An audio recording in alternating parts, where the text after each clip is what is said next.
Courtney, welcome to the Mindful Fire podcast. I'm so happy to have you here. Thank you so much, Adam. It's a pleasure to be here. Yeah, I've been looking forward to this one for quite a while. I don't really know when we first connected. I think it's been a couple of years since I was introduced to you when you were on the Choose a Five podcast. That's right. That was a huge influx of new listeners to the podcast. And around that time, I think you and I chatted about the group coaching program that I was doing. And it was so interesting to hear all the things that you had going on and the ways that you were starting to build your next chapter after your career, which we'll get into quite a bit here, your W 2 career. And I know you were starting a flower business, growing all the flowers in your own Mhm. yard, which is so cool. Yeah, I think it was just, we've kept in touch over the years because we have a very similar story. I tell people when I talk about you, I say, hey, she's me at Apple, right? I was involved in the mindfulness community at Google. You were involved in the mindfulness community at Apple. And we both are now in these new chapters. And so, yeah, the shorthand, how I mention you when I'm talking about all the cool things you're up to, is you're the Apple version of me. I think it's an honor. Obviously, I wouldn't have reached out to you if I wasn't inspired by your own story and recognizing the parallels that we shared. Yeah. Let's get into it. I'd love for you to start by sharing a little bit about who you are, your journey, and what you're up to in the world. So, my name is Courtney Rosiak Quinto, and I am a recent W 2 graduate as I identify. I also identify as a recovering high achiever. And I am up to so many different things that it is incredibly exciting. And I really would not be looking down this path of where I'm at without having had the wonderful career that I had with approximately 18 years in corporate. And so just really looking forward to this new chapter and discussing that and inspiring your audience today.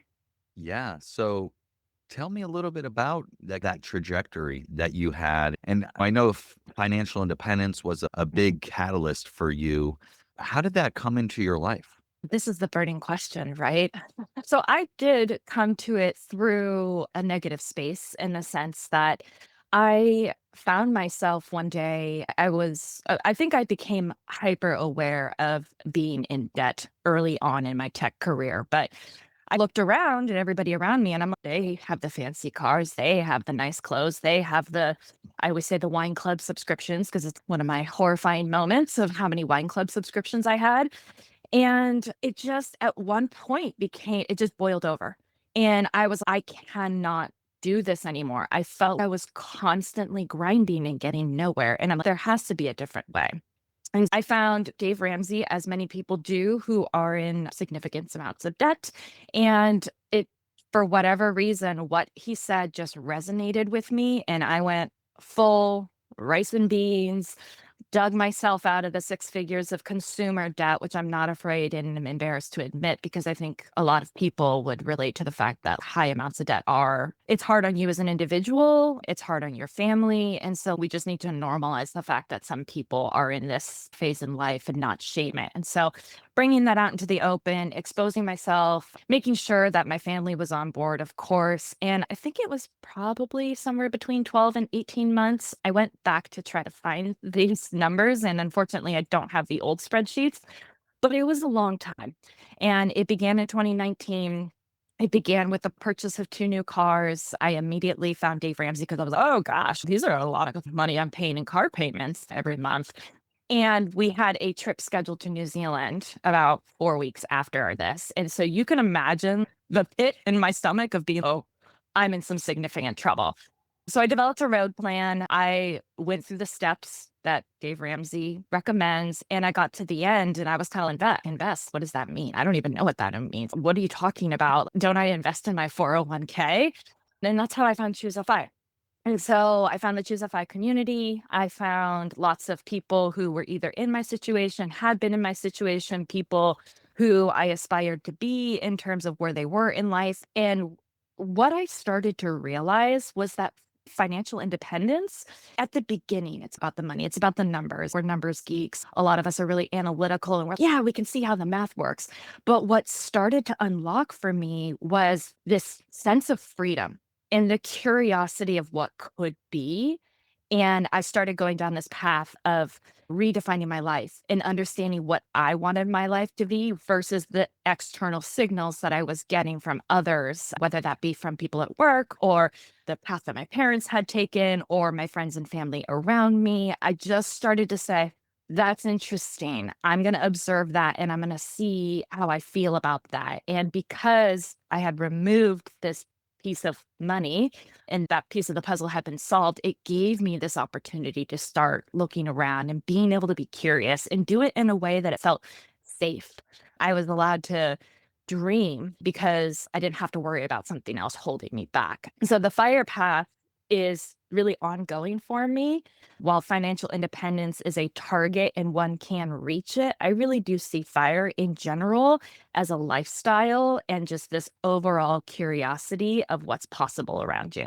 Interesting. So at what point did you feel I've got the money situation under control and where you were able to start dreaming a little bit more? I would say that were multiple iterations of it. So obviously the first one being getting out of debt. And so getting to zero and being, okay, great, not going to do that again. But then that unlocked the next thing, which was how do I get to this mythical phi number? What does phi mean to me? And then I landed on Coast Fi. And Coast Fi is just having had enough money invested and saved so that you don't have to worry about the money that you'll need in the future once you're no longer generating income. People in the Coast Fi space will often take a lesser paying job. I think it's parallel to Barista Fi, where maybe you're just working at a coffee shop or for me, REI. I'm big into outdoors. I could work as an hourly employee at REI. Or you can take the leap to entrepreneurship. And it gives you that safety and that knowing that even if you don't have a biweekly or a monthly paycheck, however you're paid, you have the ability knowing that the money is growing in the background for you to support you to when you no longer generating that income. And I think that was that light bulb moment of being, I've reached Coast Fi, or I think I set my sights on Coast Fi.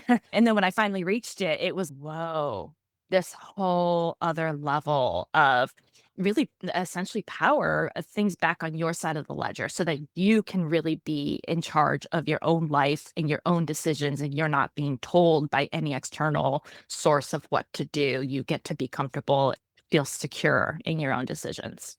Yeah, I think there's so much power that you get just by getting on the path, right? Mm. From the moment you decided, hey, this debt life is not for me.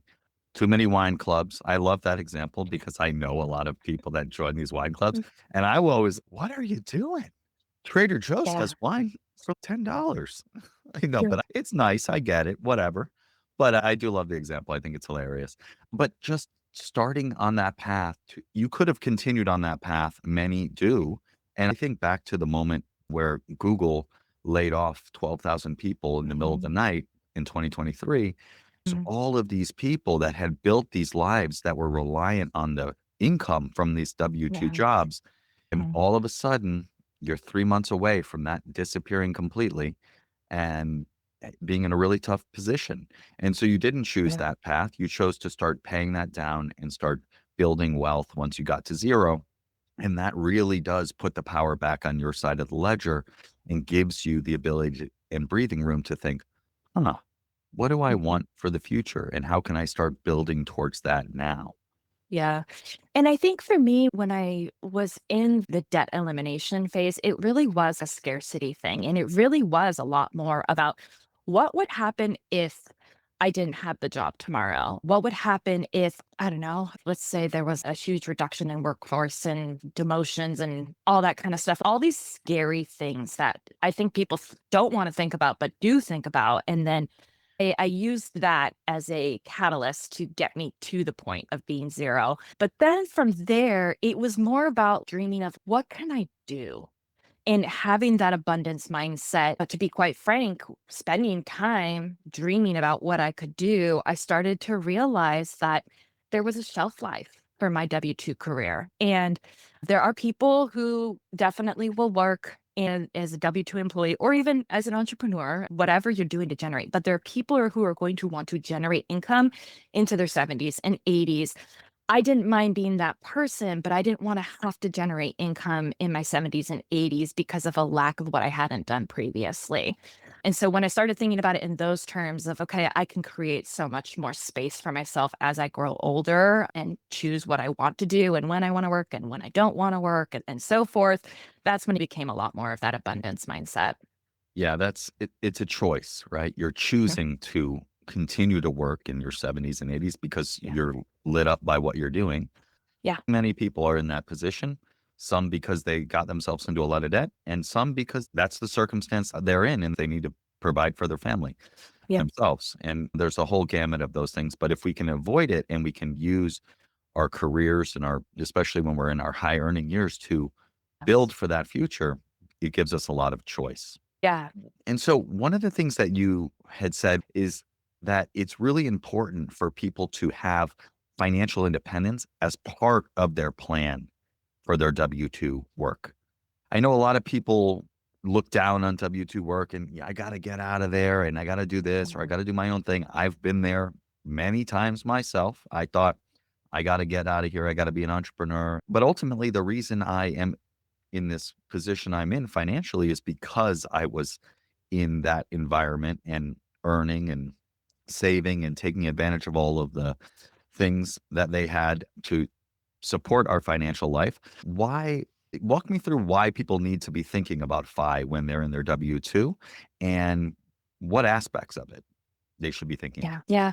I think that the why really comes down to the fact that you have the ability to have a consistent paycheck, no matter, unless you do something horrible, right? If you go against company policy or you leak a product or something. For the most part, you're going to continue to get the paycheck while you're employed with that employer, unless a layoff comes or unless you do something bad and you get fired. So why not utilize part of that to set yourself up for the future? And the future is going to come a lot faster than you realize. 18 years in my career, I'm like, what? Who was that baby that graduated college and miraculously jumped into incredible company? And I think you also, when you think about you have to think about there's parts of your job that you're gonna do for your W-2 career that are going to set you up for things later on in life. So there's skill sets, there's things you can learn. Right now with AI being a huge space, people can be learning about AI and how to set themselves up for what that's going to bring in the future. So there's just a lot of pieces of that go into what you're doing now. And looking down on having a W-2 job or looking down on corporate or whatever the meme of the moment is gonna be, that's not helpful to where you're gonna go in the future. And the reality is that a lot of times, especially for people who are tech workers, W-2 tech workers, they're really well compensated. And so why not take advantage of the time that you have now with the money you're making now, allowing it to grow exponentially for you to be able to utilize in whatever way that needs to be in the future. Why not do that now? Because you're going to get to a point where I think it was every dollar you invest in your 20 turns into 80 when you're 60. Somebody will go and find the exact ratio there, but the compound interest of that, why not set yourself up with less now that grows to more later rather than getting to the point of in your 40s and 50s and being, now I have to put more in now to get it to grow more for when I need it. It's just a matter of mathematical sense. And once people start to wrap their brain around that, then they'll be, oh, that makes a lot of sense. Okay, great. So maybe I came into my employer and I was automatically enrolled in my 401k at 3% with a whatever the match might be. If you get a match from your employer, why not understand how to max out a 401k from the very beginning so that you can do a lot less work from a fiscal sense in the beginning to give you a lot more power later. And so I think we as a society spend a lot of time talking about the things that money gets us. Like we have the new fancy thing, we have the flashy car, we have the big house that has a $20,000 mortgage payment if you're in California. So it's like you have all these things, but then we don't talk about how to get them. I think we need to spend a lot more time talking about how to get them and how to set ourselves up for financial security so that we either can get them or if we do get them, we get them in a responsible way so that if a job does fall out later on down the line, we have the ability to recover from that and we don't end up in a oopsie, deep doo doo sort of situation. Yeah, we certainly don't want that. Yeah. Yeah, I think that the it's easy to get into early in my career. I'll speak for myself. Early in my career, I came into Google. I was making some money. I was a entry level employee, so I wasn't making that much money, but I was aware of the basics, saving in my 401k, maxing that out. But I wasn't aware of the full scope of things that were available to me, like the backdoor Roth Mhm. IRA, the mega backdoor, all of these things that allow you to really accelerate how much you're saving in these tax advantaged accounts that grow tax free over time. And luckily, I wasn't spending all of my money. I was saving, but I wasn't very intentional. And certainly, any money outside of my 401k wasn't investing. It wasn't until my friend David, who I've mentioned on the podcast before, he and I started the same day at Google. He wanted to do a side hustle that had nothing to do with ads. So I said, why don't you go learn about investing? And then he did, and he came back and taught me. And that's where I was introduced to Choose FI and the simple path to wealth and all these things. And just the math of the 4% rule, 25 times your annual expenses. Once you have 25 times your annual expenses, your money will grow indefinitely. That felt very empowering to me. And that really gave me the motivation to supercharge everything that I could to save as much as I could. I didn't go full rice and beans, but I was more frugal than I needed to be in a lot of ways because I'm naturally, I say I'm a recovering cheapskate. And that's okay because I used to have this mentality that $1 I save now is going to be $10 in retirement. Again, I don't know the Mhm. specific math, but that was very motivating for me. And it was like, okay, do I really need this other extra beer right now? That's $8 or $9. No, that's $90 in retirement. And so I'm now coming the other way where I'm like, okay, I don't need to be so frugal anymore, but it really allowed me to start to build that wealth and to navigate the situations that came up, right? When layoffs happened, when challenges within work came up, I was able to look at those clear eyed without having to worry. My family's going to be on the street if I lose this Yeah. job. And that is immense weight off my back. Yeah, absolutely. And there's the security piece that you're touching on there, but I also want to go back to the frugality and just to set the stage for your audience in terms of I think FI gets such a bad rap from people who don't understand it in the sense that they're like, oh, you guys are all worried about your lattes and like how you can't have your lattes. I just listened to the author of The Latte Factor on a podcast yesterday and I was like, oh yeah, I remember I read that book. And it did inspire me to not buy lattes. But that's because I was in a crisis state, right? So I couldn't. But I think going back to the concept of FI offering abundance, where I think folks in our community can get a little tripped up is we spend so much time aggressively focusing on reaching the FI or hitting the number or save or whatever it might be, that we forget to come up for air. And we forget to say, ooh, I have the money for that latte now. And I want that latte because it's going to make me feel better today, or it's just part of my starting my day, or it's part of the social hour that I get to have with my work colleagues, whatever it might be. Once you hit a certain point in FI, and again, I'm not advocating for folks who are in debt to go out and buy the $10 latte, but if you can afford it, then like, why not? As long as you are on a path to be able to continue to hit your goals, whatever those might be. I think that this is an individual thing and I wouldn't prescribe it to anybody because by itself, 25 times your annual expenses sounds like a big number to a lot of people that are new to this FI space. And they go, whoa, I could never achieve that. So let's start with that small goal. So, like getting out of debt, hitting your first, maxing out your 401k, hitting your first 100k in an after tax program, whatever the goal is, but enjoy the journey along the way.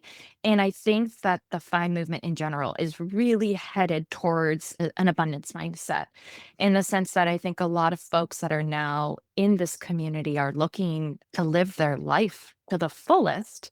And they're doing that because they have that financial backing to be able to support them. So I just wanted to touch on that piece because I do think that's really important is that FI is not meant to be a deprivation. At first, it might need to be, again, I'm a big advocate for making sure you don't have debt. But once you are safe and secure, don't forget to live the life that's happening around you. Yeah, and that's really where I had to move a little bit more to the middle. I was very frugal, and it just got to the point where it's, what am I doing? I'm missing out Mhm. on things for what? And I think there is a lot to be said for starting to live the life that you want right now. And that's really what this podcast is all about. It's all about figuring out, if you could do anything, what would you want to do? And how can you start bringing those things into your life now? And the path to FI really enables you to do that. It gives you that flexibility, that good base and security, knowing that if things go wrong, which things tended to go wrong sometimes, you'll be okay. And you can continue on your path and building your path. One of the things you had mentioned also, that FI really helps you to cut through the noise of what's calling for your attention. So I know there are a lot of things always calling for attention. How does FI and having your why for FI allow you to stay focused and keep marching your own path? Yeah. So I think this has to be a really intentional focus. And I say that in the sense that because so many things are calling for our attention, it's you scrolling social media and being like, literally, this just happened, yeah, 2 days ago. I was like, oh, like a little subscription box for my daughter. That would be like a really cool thing. And then I'm like, wait a second. First of all, does she need that? Probably not. Is there a way for me to get some of those materials less expensively? Because it was quite a pricey subscription. And then on top of that, do I want the stuff? Like, the stuff kills me. I am such an advocate for minimalism in the sense that it just there's just so much stuff in our lives. And so it really helps me because I have these principles and these foundations that are important to me as values. The five piece of it, do I want to spend the money on that? Okay, I don't know if I want to. Here's some other ways where I could achieve the same goal without spending the money on that, but still give my child this experience and this education that is important to me as a family value. And so it really helps center me and orient me in making decisions. The same could be said about choosing where to live. You might want to live like in the middle of a busy city, a bustling city, San Francisco, Palo Alto, Manhattan, name your place that's super expensive to live. And you could be in the center of it and you could be close to your, but at what cost is that to you? And what does that mean to your family if you have children or you have a partner or spouse or whatever? Like, what does that mean to them and their career? And so it just helps anchor you to make the decisions that are going to be best for you at the time with the information that you're given. And I think a huge part of that really is asking the why of spending the money. And really the why of FI helps you figure out the why of spending the money when that time comes. Yeah, so it sounds like having a clear picture of why you're building this. That is really my whole philosophy, right? Think big about what you actually want and what would you be doing if you were already FI? And how can you Yeah. start to bring little pieces of that into your life now? Because in a lot of cases, you already have those things available to you, or you can very easily have those things. I think about, I was at Google, I had this, I call it the if only mindset. I was like, if only I could teach mindfulness and get paid for it. And then I Mhm. realized if I just look a little bit differently, I'm already doing that. I was a member of the GPAWS community. I taught Search Inside Yourself. All of these things are me teaching mindfulness and getting paid for it. And so, how can you look at your life and think about what you really want, and then look at your current life and figure out, well, I could make this tweak, or I can make that tweak, or I could try this, and then I can have that thing now and I don't need to wait until reaching financial independence to start living this. Yeah, absolutely. I think that there are things around us that we can so easily overlook, and it may not even be related to your job. It could be something as simple as I love podcasts and I love to read. And so I learned through FI, check the library before you buy the book. And if you read the book from the library and you love it, buy the book because then it supports the author. But if you're just picking up an easy to order online, we won't name names, easy to order online book just because somebody recommended it, that may not be the best decision for you at that time. And I think there are a lot of people who they spend a lot of time wishing for something different than what they have right now, primarily because they haven't taken stock of what they have right now. They're just running life. They're just doing the thing, and they're going to the job, and they're doing the commute, and they're answering the Slack messages on Saturdays at their kid's soccer game, and they're doing the life thing. And they haven't stopped to say, what do I have that makes me happy? What do I want more of? What do I want to explore more of? What's something that I'm interested in doing, but I'm not quite sure if it's the right thing? And how do I engage in that experiment? And looking around them for resources and inspiration. And it can be really easy to just get caught up in everything else and be like, forget what I currently have. I'm going to go chase that next thing. And then whole missing the whole point, which is like life is so rich around us. And it may not be exactly what you want right then and there. Teaching mindfulness, for example, it may not be exactly what you envisioned in terms of being an entrepreneur and having your own business and everything, but it does scratch the itch of curiosity that you have around that space. And so, why not really lean into that so that you can then be like, ooh, I really do like this. Or, you know what, this is a fun thing for me to do, but I'm not 100% in. And maybe there's something else I want to explore instead. And so, it's really important to stop and take stock, so to speak. Yeah, that makes sense because if we are so focused on what's next and waiting until we get to some mythical, magical future, we might get there and realize we don't even like that. How can we start to try that life on now while we're still working? This is one of the core elements of my approach to financial independence, mindful fire, so to speak, and the concept of envisioning. Give yourself permission to think big about what you want, and then look at your current life, take stock of your current life, as you were just saying, and figure out, okay, where are areas that I could try this right now in a low risk way? I call it mini experiments, just a low risk, low cost way to try something out. And if you have a W 2 job, is there a way that you could try doing this in your W-2 job to bring in a little bit more fulfillment, a little bit more purpose to your job? Some people have jobs that are incredibly purposeful. Some people have jobs that, they're doing for the money. I think a lot of people are doing the jobs for the money, and that's fine. But maybe there's an opportunity to bring a little bit more of what you envision and want, the passions that you have into your life. I know when I was at Google, the last 10 years were really all about developing my love for facilitation and mindfulness and holding space for people to think bigger about what they want and get to know who they are and what they care about more.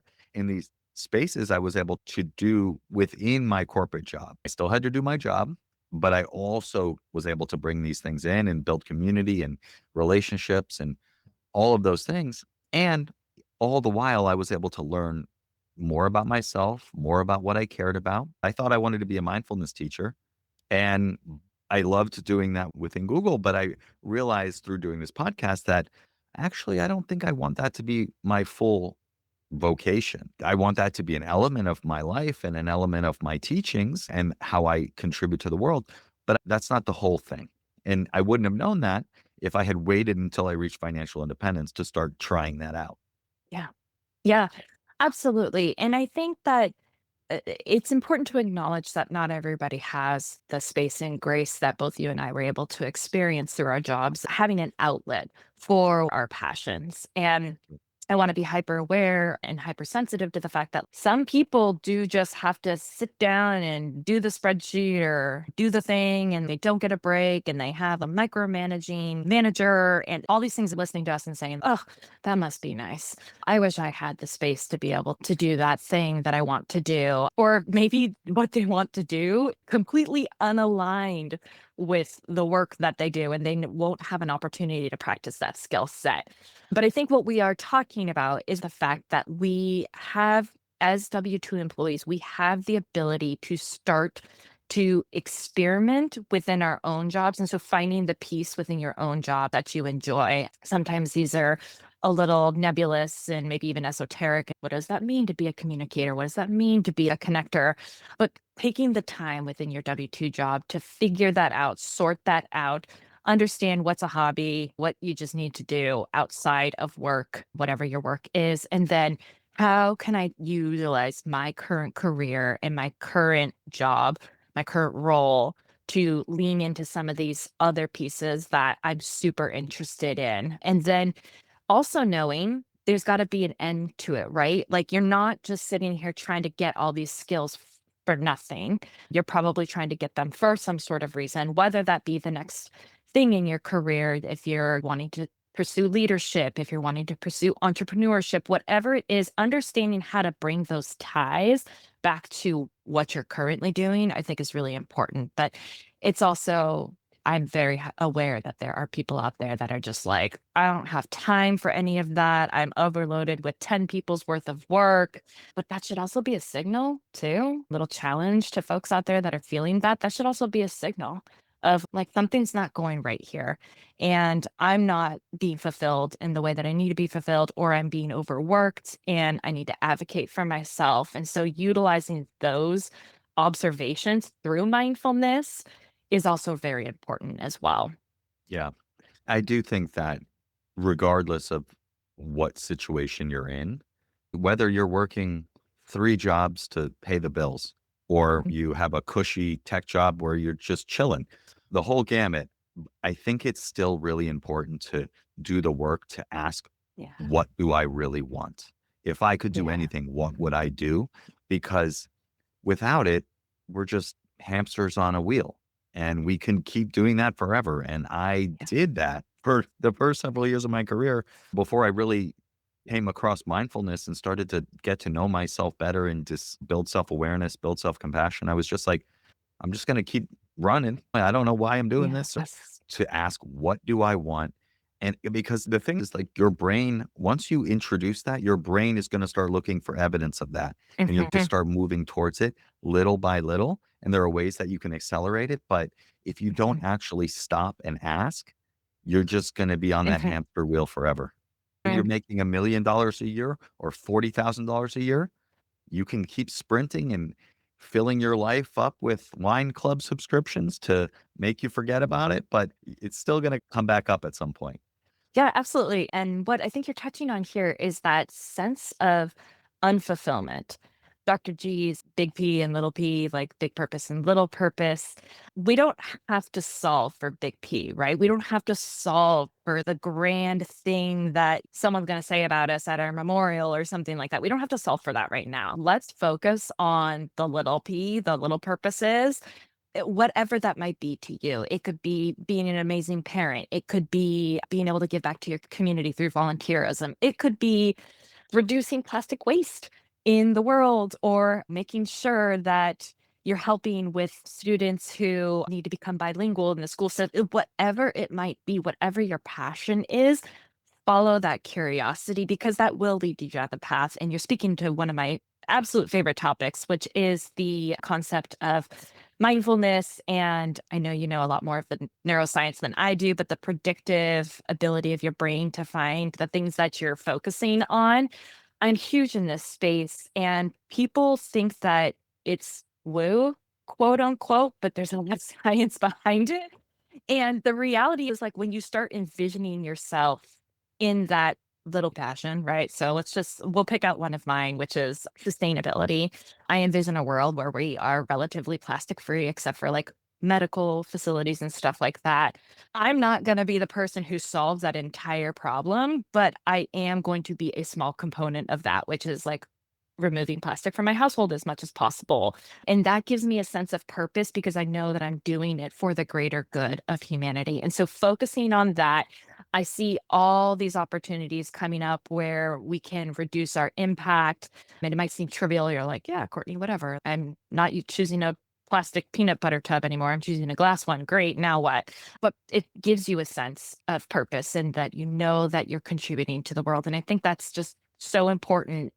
Focus on those things that are small enough for you to be able to achieve, so that you can then take the next steps up into whatever the grander, larger vision might end up being for you. And be okay with the ebb and flow of it too.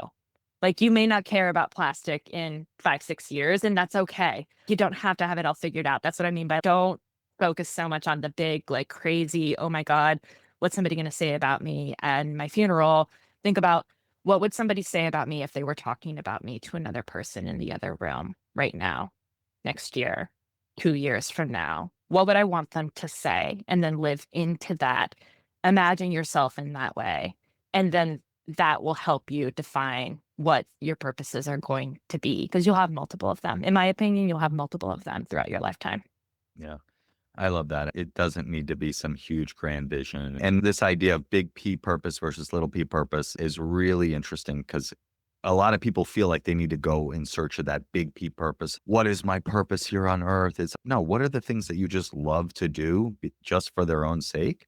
And I go deep on this concept with Doc G, Jordan Grummett, who wrote a book called The Purpose Code. And he was on episode 60 of the podcast. So definitely give that one a listen. And his book, The Purpose Code, is fantastic as well. Courtney, we've been talking about life in corporate, but you are now out of corporate. Would love to have you share with the audience a little bit about how you put these things into practice. And I know you were doing things while you were still there. And now that you're on the other side of that, you've reconsidered the balance and priority of things. So tell them a little bit about all the cool things you've been up to and where you're headed. Yeah.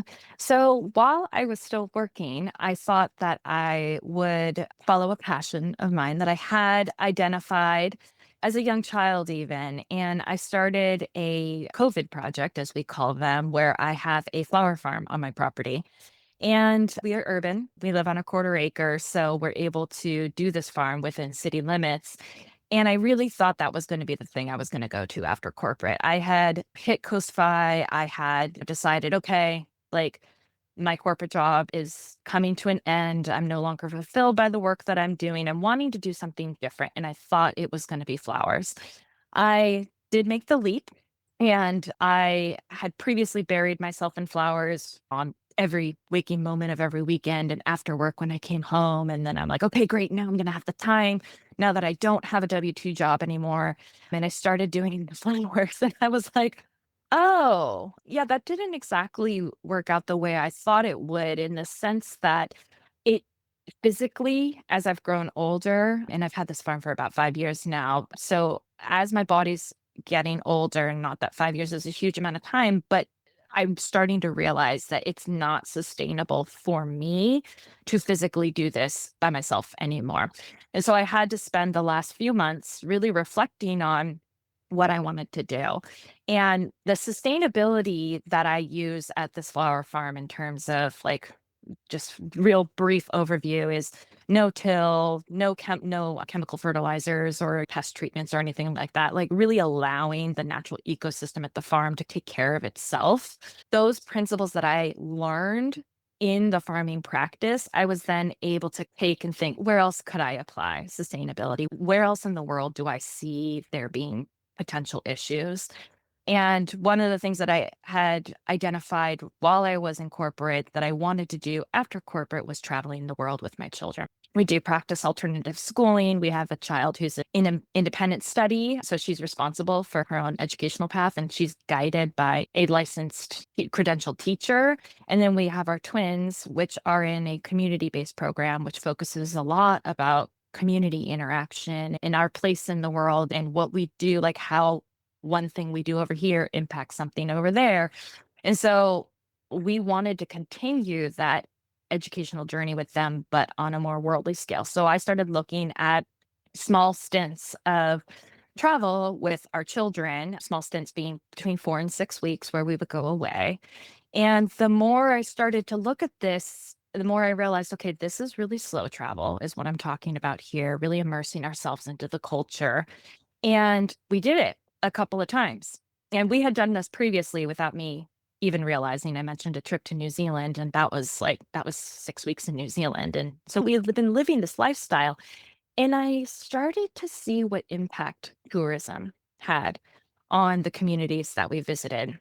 And it became alarming to me. And I was thinking, here are all of these Americans or Western country folks that come to these places because they're cheaper.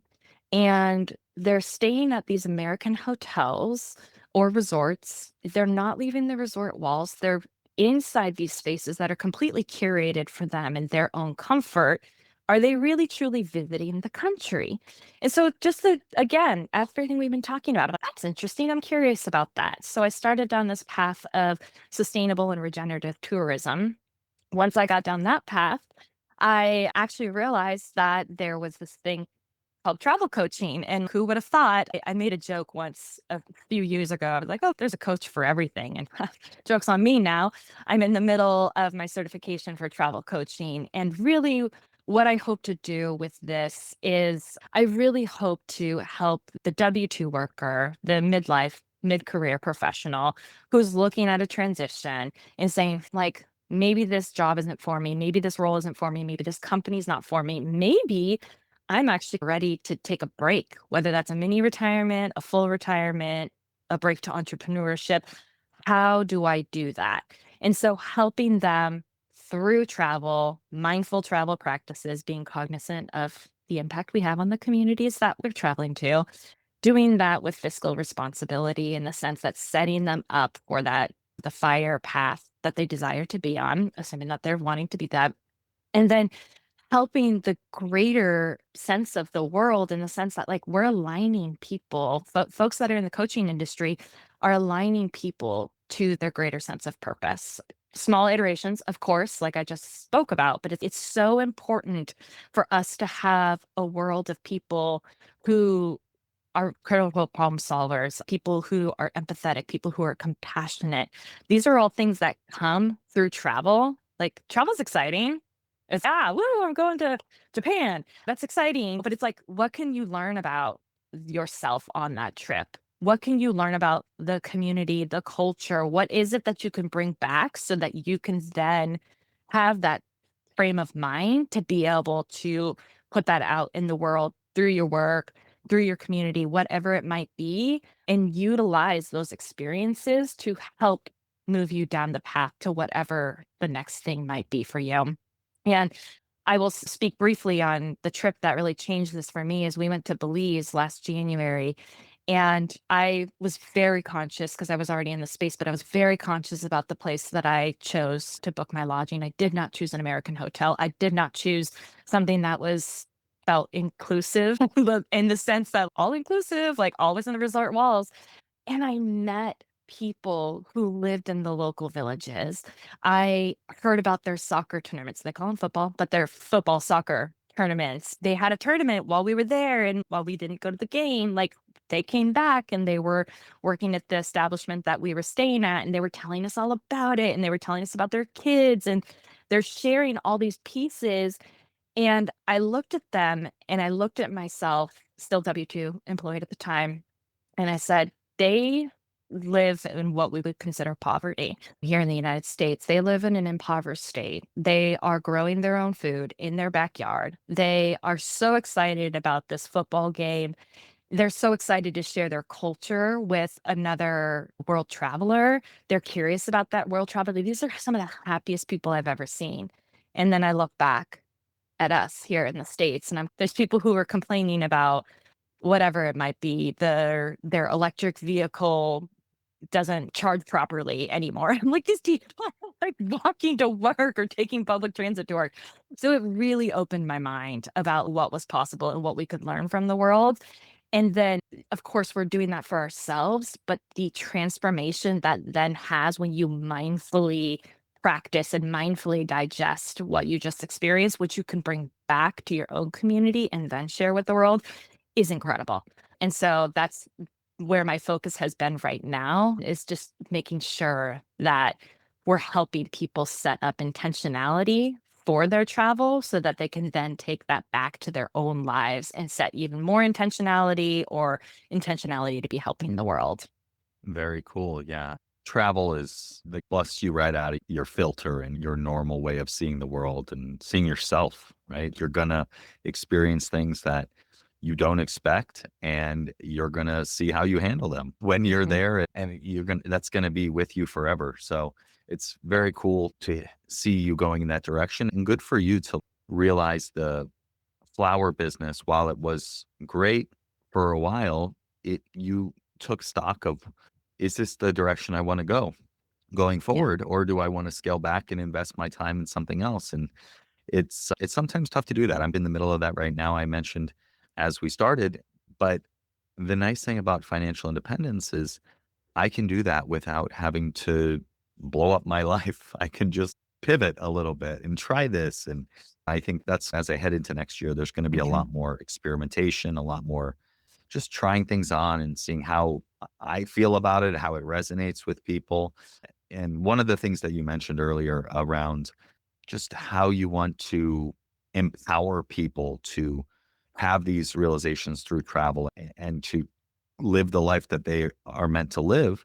I relate a lot with that. And when I think about mindful fire and how I want to contribute to the larger world with it, I really think there's something to bringing these concepts to people who are early in their careers or even in high school Mm. or college, or ideally before they take on hundreds of thousands of dollars in debt, where they can learn these concepts both to build self awareness, self compassion, a vision for their future, and the financial skills to make that future possible. I think that will unlock aligned, passionate, purpose filled people that will change the world. And so Yeah. I'm still toying with this idea, but I think there is something percolating of contributing to a generation of people who can live their life on their own terms because they have the vision, the self awareness, and the financial blueprint to make that a reality. Yeah. That's an exciting idea. And I think it's very needed. But yeah, I think for sure we need to be spending time on our youth. And I won't speak for you, but I will speak for myself in the sense that money was not a topic. It wasn't talked about. Like you knew it was there and it was a tool and you did the things that you did, but there was no talk about like how you could leverage it in a certain way. And I think by aligning the concept of fiscal responsibility to purpose in the world, to the constant dreaming that we can and should do as humans, I think that will absolutely create a generation that will be amazing to see. I hope I'm around to see it, but I Me think it'll too. be incredible to see. Me too. I agree. And I think that it starts with a little bit more intentionality. Courtney, let's switch gears into the Mindful Fire Final Four. You ready? So you're in this travel coaching program. You're doing this stuff with your family. You want to bring it to other people. I'm curious, when you think about your big vision for the next 5 years of your life, what is that big vision? 5 years is tough. I'll be honest. I've always been a little resistant to the 5 year question. Need The to be five next years, whatever time frame you want to put on it. Yeah, no, and the only reason I say that is because I wanna stay curious and I wanna stay, like, playful about everything, and I lived a life of structure. In my W-2 career, I was an engineering program manager, and I lived a life of structure and pressure and everything for so long that right now I'm just looking to decompress. I'm looking to rest. I've been doing a lot of resting. The big thing that I have coming up, which is actually terrifying and exciting all at the same time, is I will be hiking the Octonego volcano at the end of next month in January 2026, depending on when this episode comes out or when you hear this. I might have done it. That is a 5,300 vertical foot climb over 6 miles. I always had this thing about me where I want to have a really crazy challenge, and I have a crazy challenge now. So I'll be doing that. But the reality is that's in preparation for my first solo through hike. Solo through hiking, being an outdoorsy person, being someone who cares about natural spaces and everything always appealed to me. And I never had the time to do it when I was a W-2 worker. Now I'll be living out that dream as well later this summer as I hike by myself on the Tahoe Rim Trail. Beyond that, I visualize this coaching business being up and running. I visualize myself helping people find their way through transitions. I visualize empowering women specifically to do some solo travel, some soul searching type of travel, whether that's around a career transition or a life transition in general. And then I would definitely say if I had to talk about the 5 year mark, my twins will be in the same program that my oldest is at that point. And I just see a lot more worldly travel where we can be integrated into communities and understanding the issues that citizens around this world face so that I can really help shape empathy and compassion and understanding in my children so that they can then go and take their lives to do something about it, but while watching their mom try to do it, try to take some attempts at it. But I want to set them up for having that understanding and compassion. Very cool.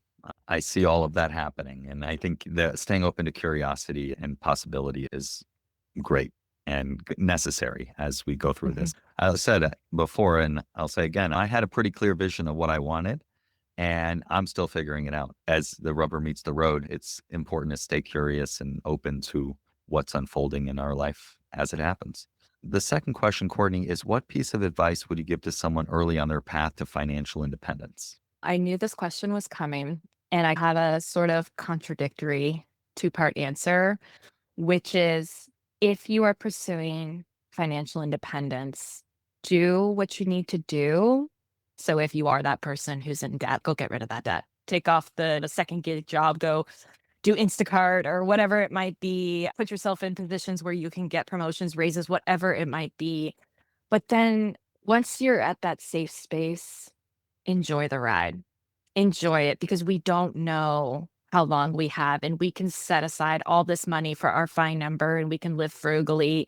And then we can end up at 62 with a severe form of dementia and needing to be in memory care. I speak from personal experience. I have a family member who's going through that right now, and they were young.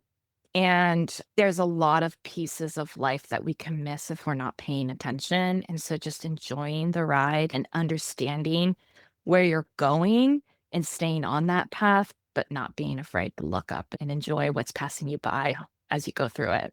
Well said. And the third question is what piece of advice would you give to someone getting started with meditation and or mindfulness? Be open. Be open to the possibilities. Know that meditation and mindfulness are just two different things, but know that it is more of a journey and a practice than a destination. So don't start meditating and be like, oh my God, like I can't stop thinking. That's very normal and very natural. And we as human beings, like turning off the brain is very difficult to do. And be curious about that. Be like, huh, okay, I can't stop thinking when I sit down to meditate. Or I meditated and I didn't feel anything. They said I would feel something. Be curious about that because that's part of being mindful is that you are experiencing it. I wonder what that is. Oh, that's interesting. Taking stock of that piece and using it as a data point. So just being open to all of it and not feeling like you have to reach a destination because that's not the point. The point is to be on the journey. Said it really is. I see it as a lifelong practice, and there's not really a destination. Like, I think it's fair to say I'm not going to reach enlightenment in this lifetime. Yes. And I don't know how I feel about other lifetimes. So I Yeah. might as well just enjoy the ride, as you said. Yeah. All right, Courtney. And the last question is how can people connect with you online, learn more about all the cool things you have coming up with the travel coaching, all the sustainability stuff that you're interested in? How can people find you online and learn more about you? There's a few different places. And so I am on LinkedIn. So if you search me by my name there, you'll find me there. You can look at what I've done in the past for W-2 work, starting to build out some stuff there around the travel coaching. And really, if you want to watch my journey as I progress on these physically challenging things over the next couple of years, I am on Instagram at they.adventure.slowly. We'll put these links in the show notes. I'm sure you will, Adam.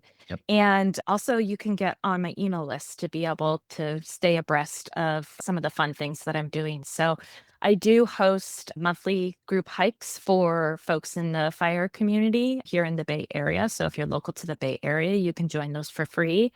I'll be starting to build out some group trip programs that really do start to weave in some of these concepts of mindful travel and understanding our place in the world. And so, if you want to be a part of that, you would want to jump on my email list and hear little bits and pieces from me every week or two. No real cadence there yet, but a great way to stay connected with me and hear the stories that I have to tell. And where can they do that? I will have a landing page. If you want to join Courtney's email list, we'll point you to that. You can just go to mindfulfire.org/Courtney, and that will send you right over to her website. And you can sign up for her email list there and engage with her and all the cool things that she's doing. Those hikes sound incredible and scary and fun and all the things. And so I wish you luck on that as well. And yeah, this will probably come out in January or February sometime. We'll have to have you back on to hear how it went. Yeah, I would love to tell the story of bravery and courage. when faced with something that you're not sure you can achieve. Amazing. Thank you, Courtney, for being here and sharing your experience and wisdom with the audience. Thank you so much, Adam.